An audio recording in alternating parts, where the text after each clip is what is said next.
Bueno, vamos a empezar con un nuevo estudio en esta noche. Y este estudio tiene que ver con una pregunta que deberíamos hacernos todos, ¿sí? Cada uno de nosotros. Ahora, les cuento un poco cómo surge esta pregunta, ¿sí? Desde el año pasado, con algunos hermanos, estamos haciendo unos cursos de teología, ¿sí? En un campus que se llama Campus 415, ¿sí? Donde vemos diferentes materias acerca de cómo estudiar la Biblia. Pero por otro lado hay otros campus, que es el 222 o el 222, donde yo estoy cursando también otras materias. Y una de las materias que cursé tiene que ver con el tema de nuestra conversión. Y ahí es de donde va a surgir la pregunta esta, que tiene que ver con nuestra conversión, ¿sí? ¿Cuál sería la pregunta que nosotros deberíamos hacernos? Cada uno de nosotros, como creyentes, en algún momento. La pregunta que deberíamos hacernos es si nosotros somos realmente cristianos, ¿sí? ¿Soy realmente cristiano? ¿Alguna vez se lo preguntaron? Muchos de nosotros decimos sí, soy cristiano, ¿sí? Es más, yo creo que todos, o la mayoría de los que estamos aquí, podríamos afirmar que somos cristianos. La pregunta es, ¿por qué? ¿O de qué manera? ¿O a través de qué nosotros podemos afirmar que somos cristianos? Porque así como nosotros decimos que somos cristianos, hay mucha gente que también dice que es cristiana, ¿sí? Es más, a todo lo que es prácticamente el continente americano se considera que está conformado por personas cristianas, ¿sí? Y si uno va a una iglesia católica, los católicos dicen que son cristianos, ¿sí? Si uno va a una iglesia adventista, los adventistas dicen que son cristianos. Los evangélicos, nosotros tenemos muchas denominaciones también, y todos dicen que son cristianos, ¿sí? Los libres, los bautistas, los pentecostales. Entonces la pregunta que nos vamos a hacer a través de esta serie de mensajes que vamos a empezar hoy es si realmente somos cristianos o por ahí solamente nos decimos ser cristianos, ¿sí? Bueno, este estudio está basado en un libro de Mike McKinley y justamente el libro se llama así, Soy realmente cristiano, y es el libro con el cual nosotros trabajamos esta materia. Ustedes vieron que hay muchos grupos de pertenencia, podrían llamarse, que es grupos con los cuales las personas se identifican, ¿sí? Yo cuando era adolescente, ¿sí? Adolescente y joven, me identificaba mucho con los grupos de heavy metal o de rock, ¿sí? Y tenía mi grupo de amigos en donde todos éramos rockeros, ¿sí? Entonces dentro del grupo, donde éramos todos rockeros, había ciertas cosas que nos identificaban como rockeros, ¿sí? Como rockero, por ejemplo, ninguno de nosotros nunca iba a aparecer con una remera rosa, amarilla u otro color que no sea negra, ¿sí? Los pantalones generalmente iban a ser siempre algunos jeans bastante ajustados, ¿sí? Bueno, ese tiempo era flaco, no había problema. La mayoría tenía que tener el pelo bastante desordenado, eran formas de identificarnos, ¿sí? Y si nos enterábamos que alguno de nosotros había andado escuchando por ahí cumbia o algún tema romántico, ya directamente este es un trucho, ¿sí? No es de los nuestros, porque un rockero de ley nunca puede estar escuchando una cumbia, menos bailándola, ¿sí? Era blasfemia, ¿sí? Y hay muchos grupos, ¿sí? Donde uno puede identificarse. Si ahora ser rockero es algo que no te cambia en nada la vida hacia la eternidad, ¿sí? Uno puede ser o no rockero, pero eso no incide nada en lo que es nuestra vida hacia la eternidad. Lo mismo uno puede identificarse con un equipo de fútbol, ¿sí? Creo que quedé medio solo hoy como hincha de River, ¿no? Estamos rodeados de hinchas de Boca. Un hincha de Boca, si dice ser hincha de Boca, tiene que conocer ciertas cosas de Boca, ¿sí? Por lo menos cómo le dicen a la hinchada, a la cancha, quiénes son sus jugadores, quién es el director técnico, cuántos campeonatos ganó. Vamos a hacer un examen a los hinchas de Boca, ¿no? Uno como hincha de River también. Ahora hay muchos que dicen que son hinchas pero no saben nada, o sea, son hinchas pero no de ningún equipo, digamos, ¿sí? Uno tiene que conocer de ese equipo. Ahora, ser hincha, yo soy de River y me intereso mucho por las cosas de River, ¿sí? Yo sé que ahora estamos punteros, ¿no? No sé si sabían, pero bueno, hoy vemos si seguimos con la misma diferencia de puntos. Pero uno, si se identifica con un equipo, se trata de informar y mantenerse al tanto de ese equipo. Ahora, si estamos hablando de cosas eternas, todo eso que yo pueda saber respecto a River o que puedan saber respecto a Boca es insignificante, ¿sí? Es decir, son cosas que nos pueden interesar, ¿sí? Pero que al final de cuentas no tienen ningún valor eterno, ¿sí? Nadie vive o muere por eso, ¿sí? Aunque a más de uno alguna vez le agarre un infarto durante un partido, ¿sí? Pero el ser hincha de River o el ser hincha de Boca o el ser hincha de Argentina o de lo que uno sea no define tu vida hacia la eternidad. No es algo de impacto eterno. Ahora la pregunta es, si nosotros decimos que somos cristianos, entonces de alguna manera también nos estamos identificando con un grupo de personas que deberían tener algunas características que los identifiquen, ¿sí? Y donde todos los cristianos deberían tener mínimamente algunas características comunes. Y estas cosas sí son realmente de importancia, porque allí podemos hablar de que el destino eterno de nuestra vida está en juego, ¿sí? Y eso sí es realmente importante. La Biblia habla de que hay básicamente dos tipos de personas. Aquellos que van a heredar la vida que ofrece Jesús, que Jesús dijo en Juan 10:10, dice que el ladrón solamente vino para matar, hurtar y destruir, pero dice, pero yo he venido para que tengan vida y para que la tengan en abundancia. Entonces hay un grupo de personas que van a tener vida y que la van a tener en abundancia, y hay otro grupo de personas que van a tener lo contrario. Sí van a tener vida eterna, pero van a tener una vida eterna de tormento y sufrimiento, donde van a ser castigados y va a recaer sobre ellos toda la ira de Dios, la justa ira de Dios. La pregunta que nos tenemos que hacer es: ¿de qué lado estamos nosotros? ¿Sí? ¿De qué lado estamos? ¿De los de vida abundante o de los de vida de sufrimiento eterno? Deberíamos poder respondernos. En la Biblia se presenta a la vida cristiana, se la presenta con una metáfora como de una carrera, ¿sí? En donde nosotros estamos corriendo una carrera para llegar a una meta, ¿sí? Pero ¿saben qué? Dentro de los cristianos, hablando solamente del término cristianos, no necesariamente de verdaderos cristianos, nosotros nos vamos a encontrar con una carrera, una gran pista donde hay muchos que corren, pero donde no todos corren para el mismo lado, ¿sí?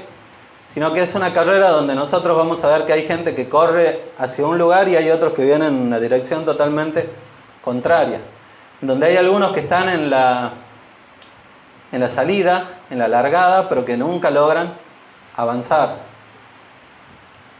Nosotros tenemos que saber cómo estamos en esa carrera, si realmente la estamos corriendo como tiene que ser, de manera legítima. La pregunta entonces es: ¿de qué lado estamos nosotros en esta carrera? ¿Sí? ¿Hacia dónde estamos corriendo? Y nos vamos a hacer durante toda esta noche y a través de esta serie de mensajes la pregunta: ¿soy realmente un cristiano? Y esta pregunta no es porque uno tenga mala intención o porque uno los quiera hacer sufrir, ¿sí?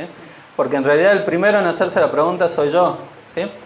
Porque acá vamos a hablar de que todos deberíamos hacernos, cada uno de nosotros, un autoexamen para ver si realmente estamos nosotros en la fe. Porque si no estamos en la verdadera fe, estamos corriendo en vano, ¿sí? Y estamos corriendo para no llegar a ningún lado, o no para no llegar a ningún lado, sino para llegar al lugar equivocado, ¿sí? Lo primero que vamos a ver acerca de ser cristiano es que nosotros no somos cristianos simplemente porque digamos que somos cristianos, ¿sí? Uno puede decir que es hincha de un equipo de fútbol porque tiene la camiseta, porque tiene, no sé, el pantalón, porque mira los partidos, se identifica, puede tener un carnet de ese equipo, ¿sí? Uno si se asocia a algún grupo, ¿sí? Por ejemplo a una red social, a Facebook, ¿sí? Uno carga todos sus datos e inmediatamente pasa a pertenecer a esa red social. Y uno puede decir, yo pertenezco a la red de Facebook, porque están allí mis datos, ¿sí? O uno puede pertenecer a un club de campo, a un club social, a distinto lugar. Basta con que nosotros digamos que queremos serlo, nos afiliamos, quizás en algún lugar haya que pagar algo o no, pero una vez que estamos allí nos anotan y listo, ya pasamos a formar parte de ese grupo. Ahora, con el cristianismo no pasa lo mismo. Nosotros no somos cristianos solamente porque digamos que somos cristianos o porque digamos que queremos ser cristianos, ¿sí? Si yo esta noche digo, hago una invitación a ver quién quiere ser cristiano y muchos en esta noche levantan la mano y dicen yo quiero ser cristiano, eso no les garantiza a ustedes que realmente lleguen a ser cristianos, ¿sí? Y muchas veces pasa eso, porque en muchas iglesias se hace ese tipo de invitación al altar donde mucha gente pasa adelante creyendo que solamente por el hecho de hacer eso está pasando a ser un verdadero cristiano. Y en realidad nosotros no somos cristianos simplemente porque digamos ser cristianos. Con la fe y con el cristianismo pasa de una manera muy diferente. Dios nos conoce a cada uno de nosotros perfectamente. Y Dios sabe quiénes son verdaderamente sus hijos. Dios conoce a los suyos. Él no está confundido en ese sentido. Él sabe verdaderamente quiénes son los que le pertenecen a Él y quiénes son los que no les pertenecen. Dios tiene un registro definitivo de quiénes son los que van a heredar la vida eterna, de quiénes son los que van a heredar el reino de los cielos. Vamos a leer algunos versículos, ¿sí? Vamos a buscar Lucas 10:20.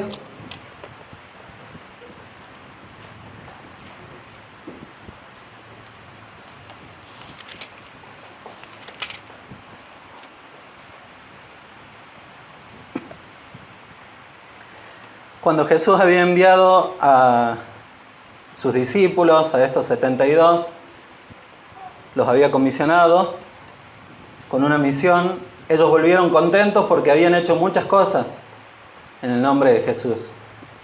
Pero Jesús les dice en el capítulo 10, versículo 20 del Evangelio de Lucas, pero no os regocijéis por esto, de que los espíritus se os someten, sino regocijaos de que vuestros nombres están inscritos en los cielos. ¿Sí? Saben que hay mucha gente que dice hacer muchas cosas en el nombre de Dios. Dice hacer muchas cosas en el nombre de Jesús. Hay gente que dice sanar en el nombre de Jesús. Cuando Jesús había enviado a sus discípulos, a estos 72, los había comisionado con una misión. Ellos volvieron contentos porque habían hecho muchas cosas en el nombre de Jesús. Pero Jesús les dice en el capítulo 10, versículo 20 del Evangelio de Lucas, pero no os regocijéis por esto, de que los espíritus se os someten, sino regocijaos de que vuestros nombres están inscritos en los cielos. ¿Sí?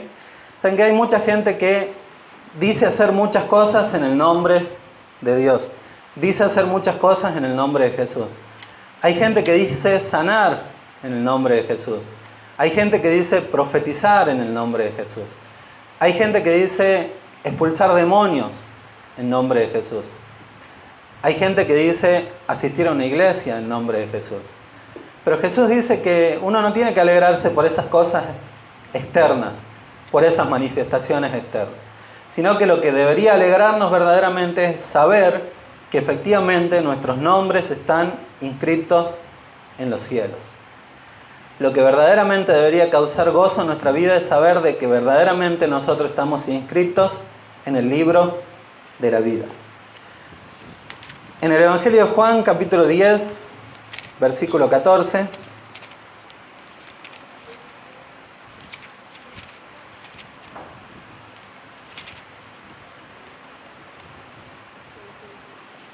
Jesús dice, yo soy el buen pastor y conozco las ovejas, y las mías me conocen.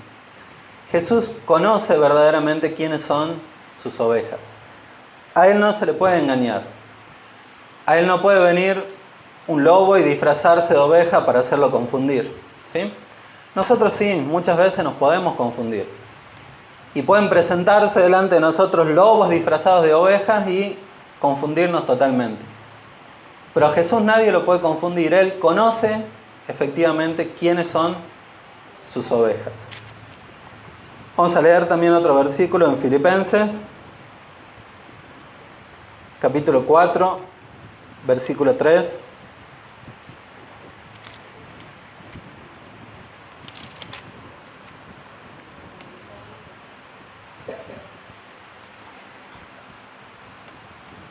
Dice, ciertamente te ruego también a ti, genuino colaborador, que las ayudes, ya que ellas lucharon juntamente conmigo en el Evangelio, también con Clemente y con los demás colaboradores míos, cuyos nombres están inscritos en el libro de la vida. Fíjense que el apóstol Pablo, él nos muestra que así como Dios, el Padre, así como Jesús conocen a sus ovejas, conocen a sus hijos, nosotros también podemos llegar a identificar quiénes son verdaderamente cristianos o quiénes son genuinamente personas que están inscritas en el libro de la vida. El apóstol Pablo recomendaba a algunos hermanos y acerca de ellos dice, colaboradores míos cuyos nombres están inscritos en el libro de la vida. ¿Saben que estos eran colaboradores que estaban dando frutos y manifestaciones de que verdaderamente ellos eran cristianos, de que verdaderamente ellos eran hijos de Dios? Muchas veces nosotros podemos confundirnos en ese sentido, porque a veces nosotros no somos conscientes de nuestra realidad, ¿sí? ¿No les pasó que a veces hicieron cosas de las que ustedes no se daban cuenta? Quizás todo el mundo lo podía ver, pero ustedes no se dan cuenta. Como por ejemplo haberse puesto alguna vez una remera o una camiseta al revés. No sé si le pasó, ¿sí? Y andar con la etiqueta ahí toda por fuera y no darse cuenta, ¿sí? Todo el mundo nos veía, nadie nos decía nada. Pero muchas veces nosotros no somos conscientes de eso, ¿sí? O a veces cuando estamos comiendo se nos cae algún poco de comida por acá, sobre todo lo que nos dejamos la barbita, la chivita, y no nos damos cuenta a veces, ¿sí? Que tenemos miga, que tenemos algo ahí. Y son situaciones que pueden resultar vergonzosas o cómicas, pero que no van más allá de eso, ¿sí? Ahora lo drástico es que nosotros no nos demos cuenta de que en realidad nosotros quizás pensemos que somos cristianos y en realidad no lo seamos, ¿sí? Quizás nosotros pensemos que estamos vistiendo una camiseta espiritual cuando en realidad esa camiseta no es la correcta o no está bien puesta. Y es importante que los demás nos ayuden a que nosotros podamos reconocernos, ¿sí?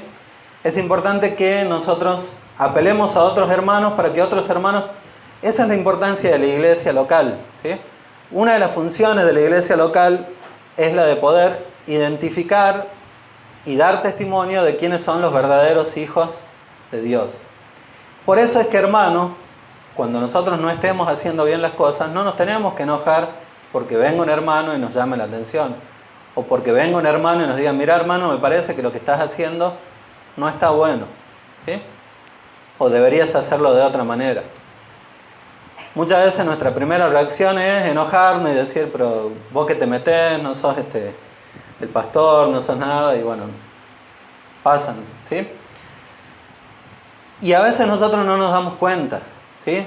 Estamos convencidos de que estamos viviendo como se tiene que vivir, y en realidad no estamos viviendo bien. Y todo el mundo se da cuenta, y los únicos que no se dan cuenta somos nosotros. ¿Y por qué no nos damos cuenta? Porque somos tercos, porque somos obstinados, porque nos creemos dueños de la verdad absoluta, porque creemos que nadie nos puede corregir.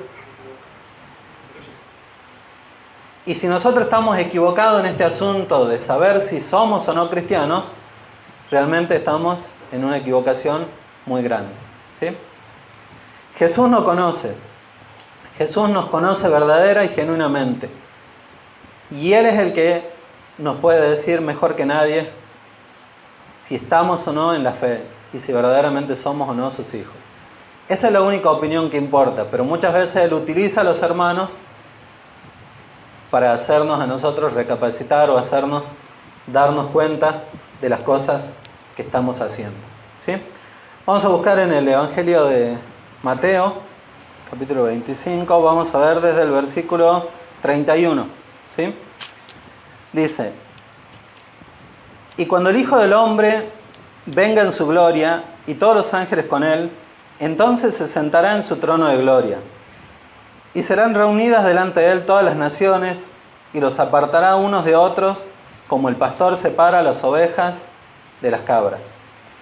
Colocará las ovejas a su derecha y las cabras a la izquierda. Entonces dirá el Rey a los de su derecha: venid, benditos de mi Padre, heredad del reino preparado para vosotros desde la fundación del mundo. Porque tuve hambre y me disteis de comer, tuve sed y me disteis de beber, fui forastero y me acogisteis, desnudo y me cubristeis, estuve enfermo y me visitasteis, estaba en prisión y viniste a mí. Entonces los justos le responderán diciendo: Señor, ¿cuándo te vimos hambriento y te sustentamos, o sediento y te dimos de beber? ¿Cuándo te vimos forastero y te acogimos, o desnudo y te cubrimos? ¿O cuándo te vimos enfermo o en la cárcel y fuimos a ti? Y respondiendo el rey les dirá: de cierto os digo, en cuanto lo hiciste a uno de estos, mis hermanos más pequeños, a mí me lo hiciste. Entonces dirá también a los de la izquierda: apartaos de mí, malditos, al fuego eterno preparado para el diablo y sus ángeles. Porque tuve hambre y no me disteis de comer, tuve sed y no me disteis de beber, fui forastero y no me acogisteis, y estaba desnudo y no me cubristeis, enfermo y en prisión y no me visitasteis. Entonces ellos también responderán diciendo: Señor, ¿cuándo te vimos hambriento, o sediento, o forastero, desnudo, o enfermo, o en prisión y no te servimos? Entonces les responderá diciendo: de cierto os digo, en cuanto no lo hicisteis a uno de estos más pequeños, tampoco me lo hicisteis a mí. E irán estos al castigo eterno y los justos a la vida eterna. ¿Saben que va a llegar un día en el que Jesús se va a encargar de separar quiénes son verdaderamente sus hijos? Va a separar, dice, a las ovejas de las cabras. Y Él va a decir: ustedes sí me pertenecen, ustedes sí son mis ovejas. Pero a los otros que pensaban que eran ovejas, pero en realidad no los eran, le va a decir: apartados de mí, ¿sí? Malditos, y los va a maldecir. Ese momento va a ser terrible, pero va a ser un momento que va a ocurrir. ¿Y saben qué es lo peor de esto? Que todas esas cabritas, en realidad, no se habían dado cuenta de que iban a ser descartadas o desechadas por Dios. Porque quizás pensaron que estaban haciendo bien las cosas, cuando en realidad nunca estuvieron haciendo las cosas como Dios quería que las hiciera. Capítulo 7, versículo 21, dice: no todo el que me dice Señor, Señor entrará en el reino de los cielos, sino el que hace la voluntad de mi Padre que está en los cielos. Muchos me dirán en aquel día: Señor, Señor, ¿no profetizamos en tu nombre? Y en tu nombre echamos fuera demonios, y en tu nombre hicimos muchos milagros. Entonces les protestaré: nunca os conocí, apartados de mí, hacedores de maldad. Es posible que haya muchos que crean honestamente que están siguiendo a Dios. Es posible que hay muchos que crean honestamente que están agradando a Cristo. Pero en realidad quizás estén muy lejos de agradar a Cristo. Y les pase como a estos, a los cuales se van a acercar delante de Jesús y le van a decir: en tu nombre hicimos muchas cosas. Pero Jesús les responde: nunca los conocí. Apártense de mí, hacedores de maldad. Porque hay muchos que pueden hacer muchas cosas, hay muchos que pueden sanar, que pueden hacer milagros, pero que lo pueden hacer con motivaciones incorrectas o incluso por medios incorrectos. Jesús sabe quiénes son verdaderamente sus hijos y quiénes son verdaderos cristianos. No se trata de que nosotros digamos simplemente yo soy cristiano. Se trata de que Jesús realmente nos identifique a nosotros como cristianos. Dice que el que entrará en el reino de los cielos es aquel que hace la voluntad de mi Padre que está en los cielos. Y dice más adelante en el versículo 24, cualquiera pues que me oye estas palabras y las practica será comparado a un varón prudente que edificó su casa sobre la roca, y cayó la lluvia y vinieron los torrentes y soplaron los vientos y golpearon contra aquella casa, pero no se cayó porque estaba cimentada sobre la roca. Pero cualquiera que me oye estas palabras y no las hace será comparado a un varón insensato que edificó su casa sobre la arena. Y cayó la lluvia y vinieron los torrentes y soplaron los vientos e irrumpieron contra aquella casa y cayó, y fue grande su ruina. ¿Sí? ¿Somos nosotros esos varones o mujeres prudentes? ¿O estamos siendo varones o mujeres insensatos? Que creemos que estamos haciendo las cosas de manera correcta, pero las estamos haciendo de manera equivocada. Es por eso que es importante que nosotros nos examinemos a nosotros mismos. Y la Biblia nos recomienda que nosotros hagamos eso. Segunda de Corintios, capítulo 13, versículo 5. Segunda de Corintios 13, 5 dice: examinaos a vosotros mismos si estáis en la fe. Probaos a vosotros mismos. ¿O no os reconocéis a vosotros mismos que Jesucristo está en vosotros? A menos que estéis descalificados o desaprobados. Nosotros tenemos dos opciones acá: o estar aprobados o estar desaprobados. ¿Sí? Acá no podemos hacer trampa, no podemos hacer machete, no podemos copiarnos del compañero, no podemos presentar certificado médico ni nada para zafar. Acá o estamos aprobados o estamos desaprobados. Pero lo que está en juego no es un título, lo que está en juego es nuestra eternidad. Y es por eso que debemos examinarnos a nosotros mismos y preguntarnos: ¿soy verdaderamente cristiano? Y en primer lugar, entonces, tenemos que saber que no somos cristianos simplemente porque digamos serlo. ¿Sí? Somos cristianos si Dios, si Jesús nos identifica a nosotros verdaderamente como cristianos. Y vamos a ver un segundo punto en esta noche, que es que no somos cristianos si no hemos nacido de nuevo. ¿Sí? Este es otro aspecto muy importante en la vida de un creyente. No puede haber cristiano que no haya tenido el nuevo nacimiento en su vida. No puede haber cristiano que no haya nacido de nuevo. Pero antes de avanzar en esto del nuevo nacimiento, nos vamos a preguntar, entonces, ¿qué entendemos nosotros con la palabra cristiano? ¿Sí? ¿Qué es para nosotros un cristiano? La Biblia dice que se empezó a llamar a los cristianos, justamente por primera vez cristianos, en Antioquía. ¿Sí?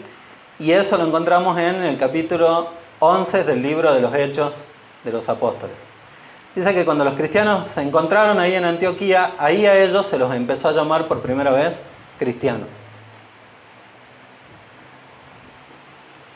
Pero no es que ellos se habían puesto cristianos a sí mismos, sino que la gente empezó a llamarlos cristianos. Primeramente en tono de burla. ¿Sí? Ellos eran unos pequeños cristos, y como pequeños cristos, la gente que no creía en Dios esperaba que terminen de la misma manera. Ellos pensaban que Cristo había terminado muerto y nada más, y no que había resucitado.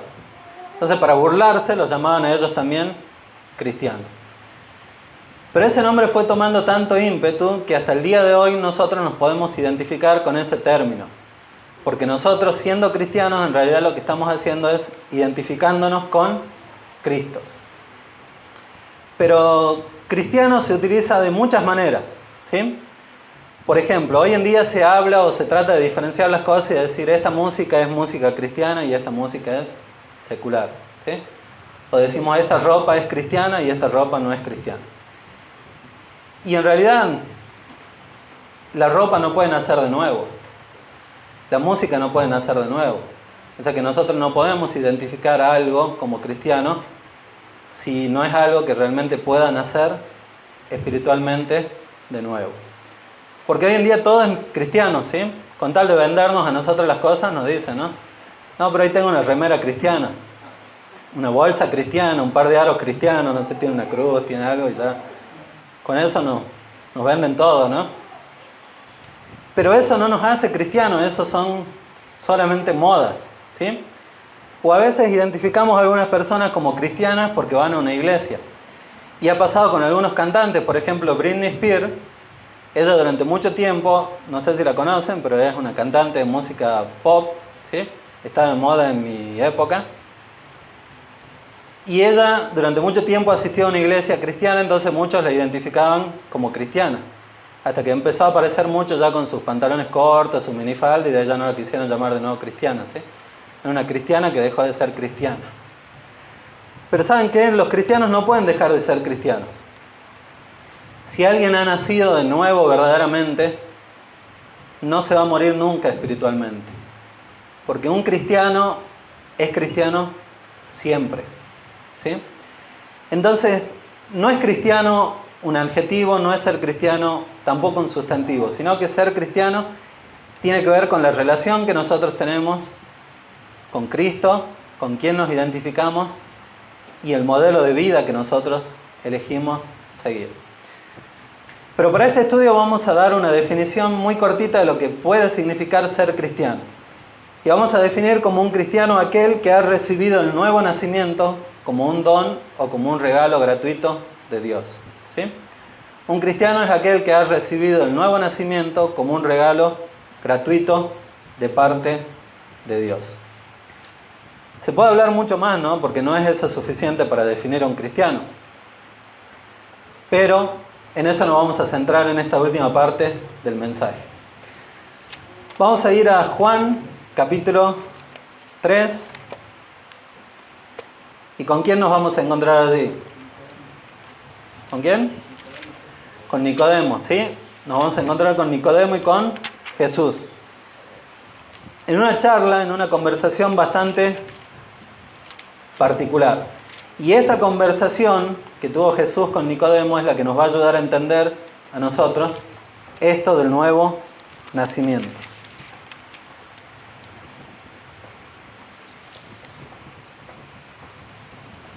Bien, vamos a leer entonces Juan capítulo 3 desde el versículo 1. Había un hombre de los fariseos que se llamaba Nicodemo, un magistrado de los judíos. Este vino a él de noche y le dijo: Rabí, sabemos que has venido de Dios como maestro, porque nadie puede hacer estas señales que tú haces si no está Dios con él. Respondió Jesús y le dijo: de cierto te digo, el que no nazca de nuevo no puede ver el reino de Dios. Le dice Nicodemo: ¿cómo puede nacer un hombre siendo viejo? ¿Puede acaso entrar por segunda vez en el vientre de su madre y nacer? Respondió Jesús: de cierto te digo, el que no nazca de agua y espíritu no puede entrar en el reino de Dios. Lo que ha nacido de la carne, carne es, y lo que ha nacido del espíritu, espíritu es. No te maravilles de que te haya dicho: os es necesario nacer de nuevo. El espíritu sopla donde quiere y oye su sonido, pero no sabes de dónde viene ni a dónde va.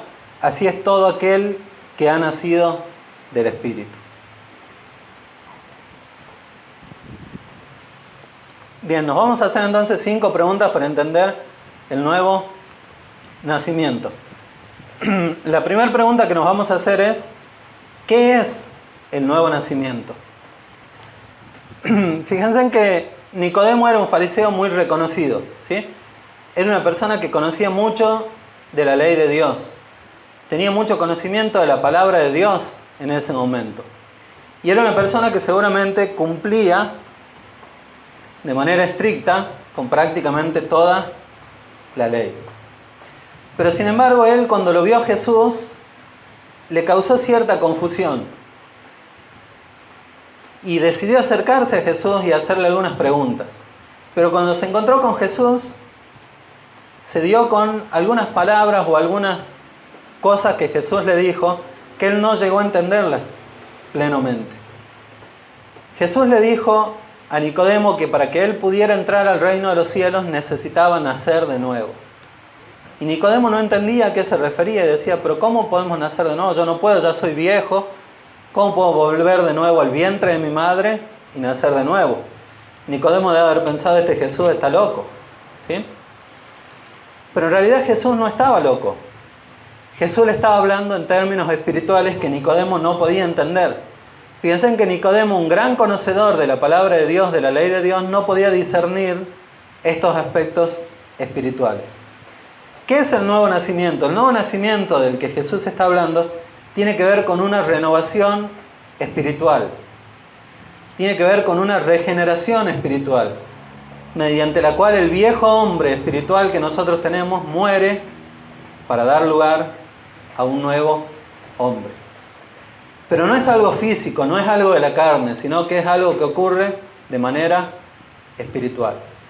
Si nosotros decimos ser cristianos, en algún momento de nuestra vida tiene que haber ocurrido esa regeneración.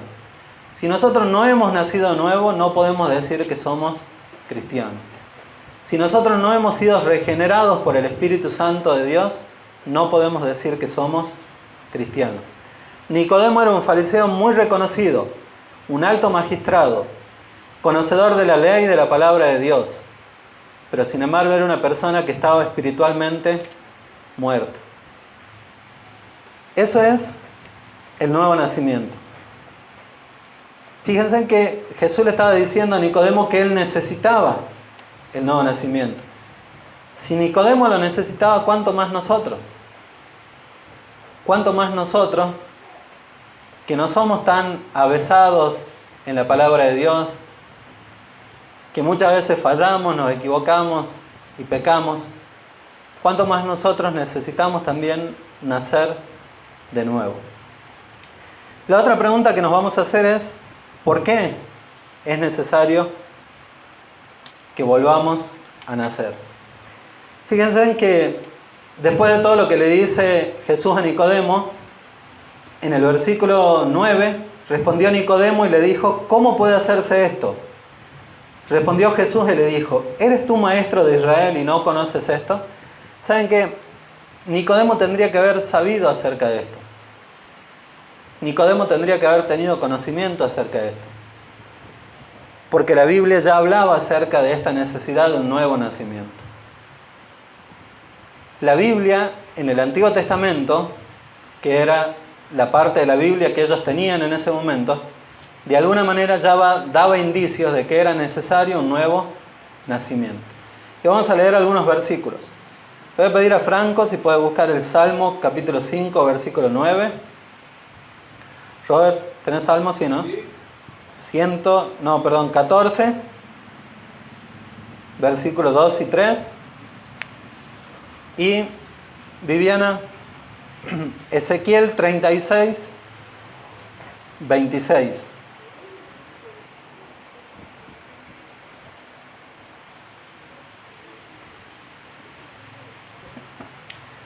Salmo 5, 9. En sus palabras no hay sinceridad, en su interior solo hay corrupción. Su garganta es un sepulcro abierto, con su lengua profieren engaños.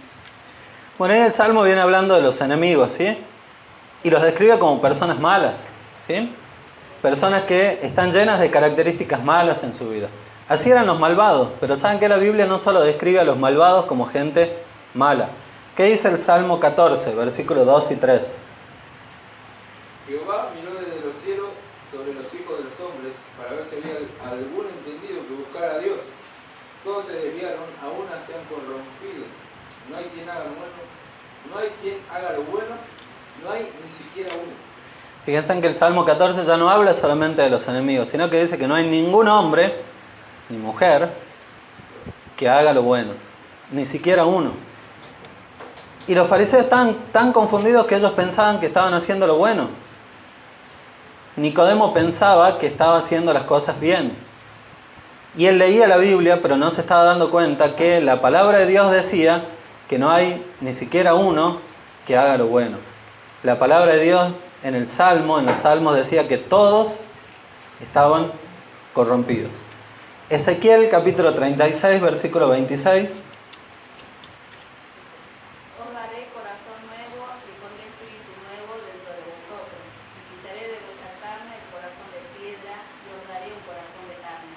Bien, y el versículo 27. Y pondré dentro de vosotros mi espíritu, y haré que andéis en mis estatutos, y guardéis mis preceptos, y les pongáis por obra. Fíjense en que Ezequiel estaba diciendo que todos tenían un corazón de piedra, pero que Dios en algún momento iba a producir un cambio radical en sus vidas que iba a hacer que ese corazón se transforme. Iba a ser un corazón de carne, pero iba a ser un corazón que ya iba a agradar a Dios. Y eso ya estaba en las Escrituras. Pero Nicodemo, siendo maestro, no conocía acerca de esto. Y Jesús le responde: ¿eres tú maestro de Israel y no conoces esto?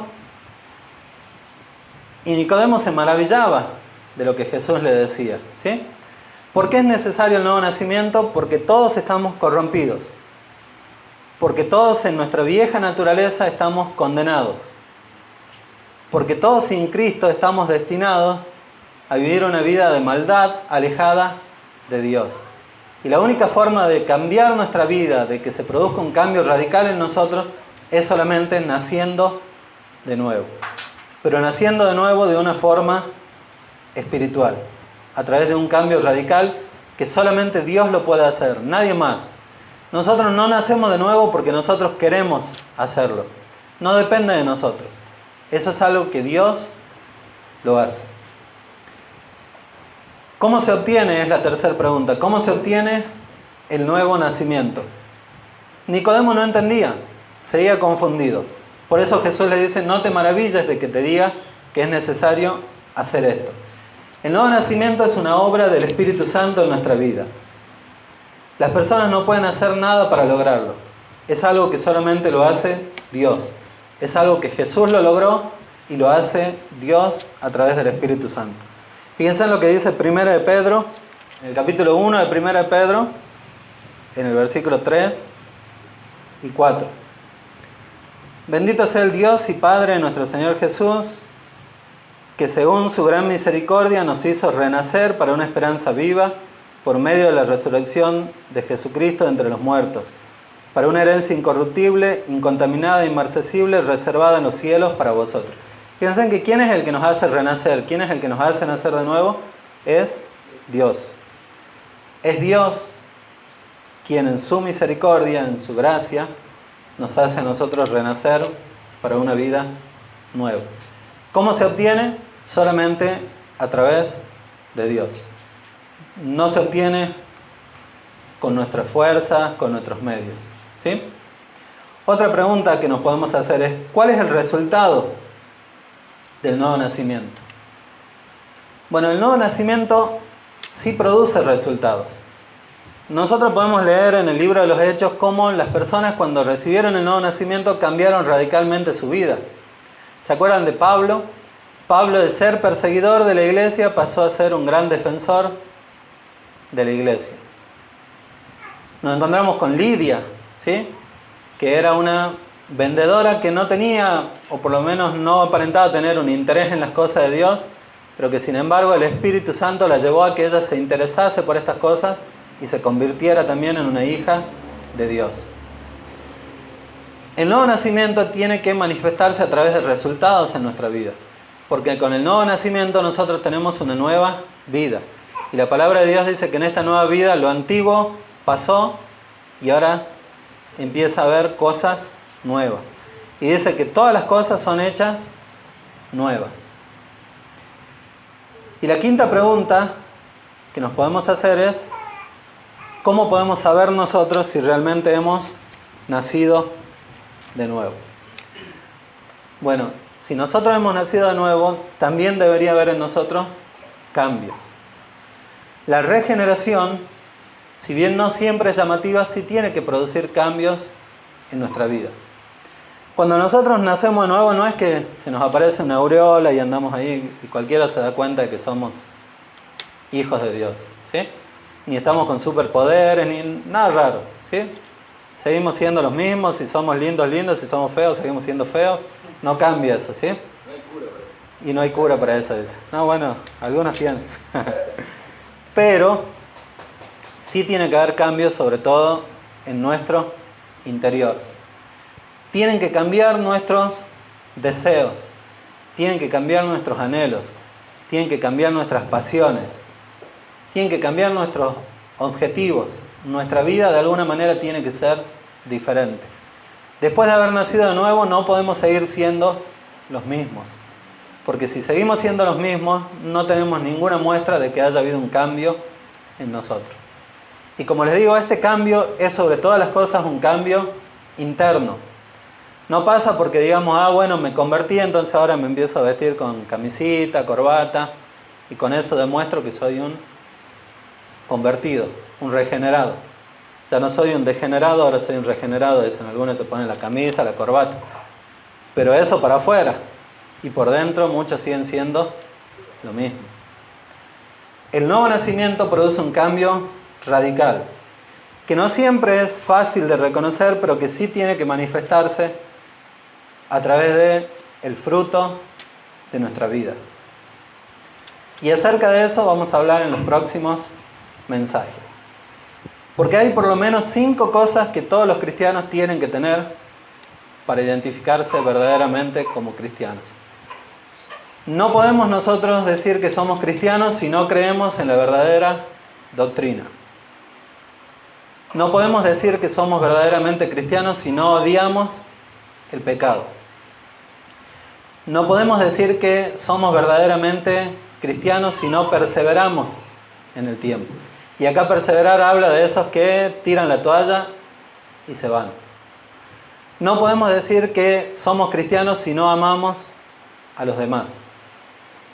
Y no, cuando veamos ese tema van a ver que no solamente se refiere de amar a nuestros hermanos, ¿sí? No podemos decir que somos cristianos si no somos libres del amor por las cosas del mundo.